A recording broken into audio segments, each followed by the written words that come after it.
Hello, today we'll be reading Liberal Values Are Bankrupting Us by Star Parker on Townhall, posted July 19, 2017. Star Parker is founder and president of CURE, the Center for Urban Renewal and Education. It's a think tank which explores and promotes market-based public policy to fight poverty, as well as author of the newly revised Uncle Sam's Plantation, How Big Government Enslaves America's Poor and What We Can Do About It. Star is a syndicated columnist for Script News Service, offering weekly opinions to more than 300 newspapers worldwide, including the Korean Times and the Washington Times. Recently, Gallup published the results of its annual Values and Beliefs poll. The headline of the report speaks for itself. Americans hold record liberal views on most moral issues. Gallup has been doing this poll since 2001, and the change in public opinion on the moral issues surveyed has been in one direction: more liberal. Of 19 issues surveyed in this latest poll, responses on 10 are the most liberal since the survey started. 63% say gay-lesbian relations are morally acceptable, up 23 points from the first year the question was asked. 62% say having a baby outside of marriage is okay, up 17 points. Unmarried 69%, up 16 points. Divorce 73%, up 14 points. More interesting and of greater consequence is what most people actually do rather than what they think. And not surprisingly, the behavior we observe in our society at large reflects these trends in value.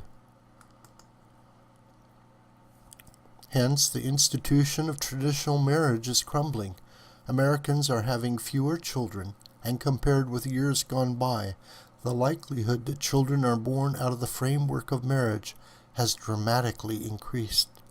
Undoubtedly, the liberals in academia, in the media, in politics, see this as good news. After all, doesn't removing the thou shalt nots that limit life's option liberate us? Isn't the idea of freedom supposed to be, according to them, that you have a green light to do whatever you want as long as you're not hurting someone else? But here's the rub. How do you measure if you are hurting someone else? No one lives in a vacuum. We all live in a country, in communities. We are social beings as well as individuals, no matter what your political philosophy happens to be. Everyone's behavior has consequences for others.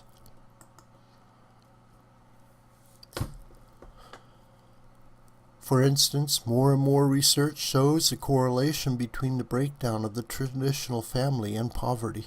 In 2009, Ron Haskins of the Brookings Institution published his success sequence.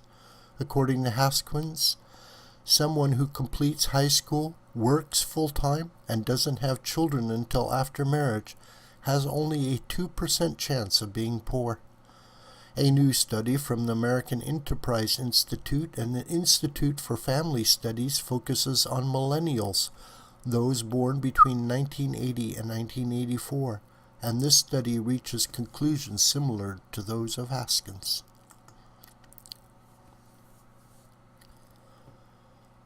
According to this study, only 3% of millennials who have a high school diploma, who are working full-time, and who are married before having children are poor.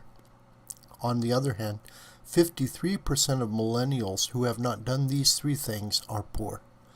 Behavior increasing the likelihood of poverty does have consequences on others. American taxpayers spend almost $1 trillion a year to help those in poverty, a portion of whom would not be in this situation if they lived their lives differently.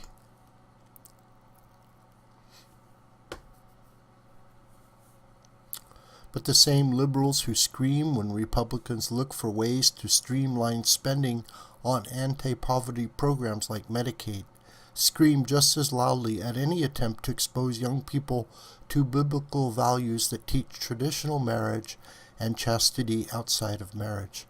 The percent of American adults that are married dropped from 72% in 1960 to 52% in 2008.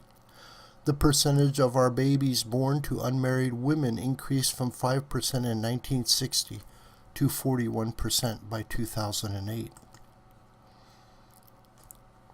This occurred against a backdrop of court orders removing all vestiges of religion from our public spaces, beginning with banning school prayer in 1962, and then the legalization of abortion in 1973.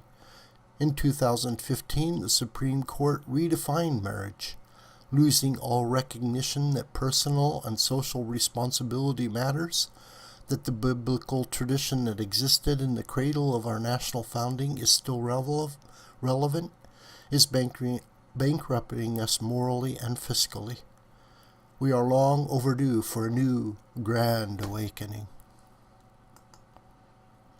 This video is a production of the School of the White Crane. My name is John Brooker, and you can reach me through commentary on this video and through my Gmail listed here.